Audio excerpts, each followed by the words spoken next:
अस्सलाम वालेकुम नाज़रीन व कारीन। उम्मीद करता हूँ कि अल्लाह रब्बुल इज़्ज़त के करम और फजल से आप सब खैरियत से होंगे। आज बड़ा एक इम्पॉर्टेंट बात, अक्सर लोग मेरे पास ये शिकायत लेकर आते हैं और मुख्तलिफ़ प्रॉब्लम्स के साथ वो अटैच होती है कि जी कानों में शां शां की आवाज़ें आती हैं, कानों में सनसनाहट होती है, सीटियाँ बज रही हैं। इसको हम अपनी मेडिकल लैंग्वेज में टिनाइटस बोलते हैं। अब टिनाइटस क्यों होता है, इसकी बहुत सारी वजूहात हो सकती हैं। आपके कानों के अंदर भी मसला हो सकता है और आपके ब्रेन की तरफ भी मसला हो सकता है। इसको ब्लड प्रेशर भी तंग कर सकता है, शुगर के मरीज़ों में बड़ा प्रॉब्लम हो जाता है। और इसके अलावा जो सबसे इम्पॉर्टेंट बात और सबसे अहम जो इसमें एक प्रॉब्लम क्रिएट हो सकती है वो स्ट्रेस और डिप्रेशन के मरीज़ों में भी ऐसे होता है। अब इसका हल फौरी तौर पर जो दो ऐसी चीज़ें हैं, अगर आप वो रेमेडीज़ कर लें तो मुझे उम्मीद है कि फौरी तौर पर उससे आपको फ़ायदा हासिल होगा और फौरी तौर पर आपको इस तकलीफ़ से निजात मिल सकती है। बहुत मुमकिन है कि उसी वक्त आप थोड़ी देर में ठीक हो जाएं और आपको किसी भी मेडिकेशन की ज़रूरत ना पड़े। लेकिन किसी भी शक्ल में अगर इन दो कामों को करने से आपका मसला हल ना हो अगले 24 घंटों में, तो प्लीज़ अपने डॉक्टर से रुजू करें और उसको बताएं ताकि वो इसका मेडिकली ट्रीटमेंट कर सकें।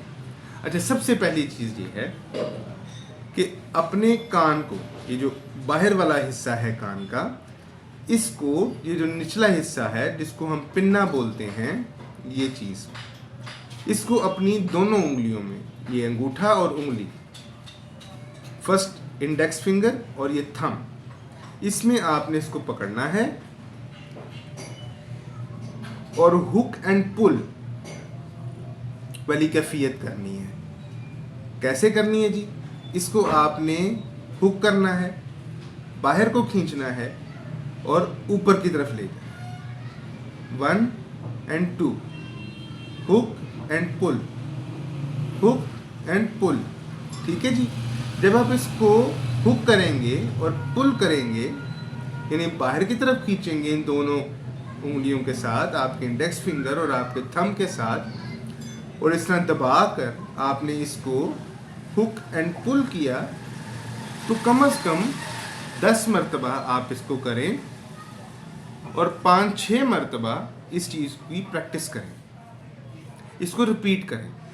इससे ना सिर्फ आपको फौरी तौर पर रिलीफ मिलेगा, और अगर मुकम्मल तौर पर ये कम नहीं होता या ख़त्म नहीं होता तो कम से कम हो जाएगा। फिर आप इसको सारा दिन में रिपीट करते रहें इस प्रैक्टिस को, तो उससे भी काफ़ी बेहतर हो जाता है। मैं फिर रिपीट करूँगा कि अगर इन बातों से, इन एक्सरसाइजेस से आपका मसला हल नहीं होता तो फौरी तौर पर अपने डॉक्टर से रुजू करें और उनसे राब्ता करें और उनको अपना मसला बताएं।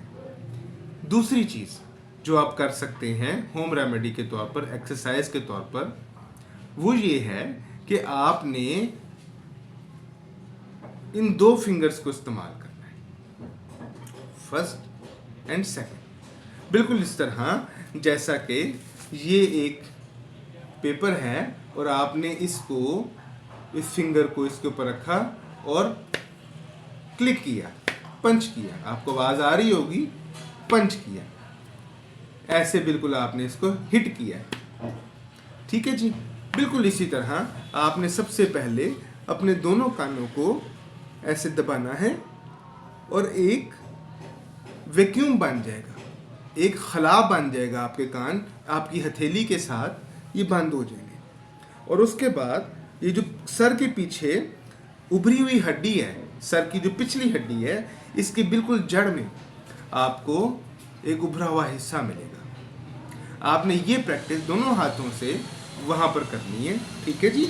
आपने पहले वैक्यूम किया, वैक्यूम करने के बाद आपने, शायद आपको इस कैमरे में आवाज़ आ जाए, ये पुश किया और आपने हिट किया अपने दोनों हाथों की इंडेक्स फिंगर और ये मिडिल फिंगर के साथ आपने हिट किया, और हिट करने के बाद आपने अपने वैक्यूम कानों में रखना है और इसको दबा के रखना है, और दबाने की पोजीशन में ही आपने हिट करना है।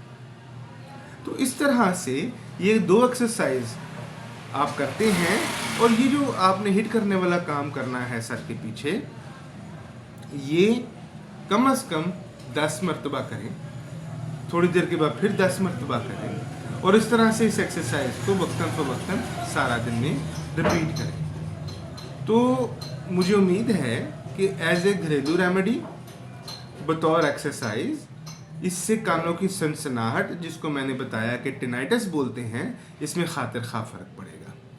और इसके बावजूद अगर आप देखते हैं कि ये फ़र्क आपको नहीं पड़ रहा, आपकी कानों की सनसनाहट, कानों में सीटियाँ या कानों में किसी किस्म की आवाज़ आना वो बंद नहीं हो रहा, तो आप फौरी तौर पर अपने डॉक्टर से रिव्यू करें, ताकि इसके साथ जुड़े हुए दूसरे मसाइल जिनकी वजह से ये हो रहा है वो कम हो। ठीक है जी, और उसका इलाज किया जाए। तो आप इस वीडियो और इससे रिलेटेड दूसरी इन्फॉर्मेशंस को हासिल करने के लिए इस चैनल को ज़रूर सब्सक्राइब करें और शेयर करें, ताकि आपको ये घरेलू रेमेडीज़, एक्सरसाइजेज़ और मालूमात मिलती रहें और आपकी ज़िंदगी आसान रहे, और अल्लाह ताला उसमें आसानियाँ लेके आए मज़ीद। अल्लाह ताला आपको अपने हिफ्ज़-ओ-मान में रखे। बहुत शुक्रिया। अस्सलाम वालेकुम।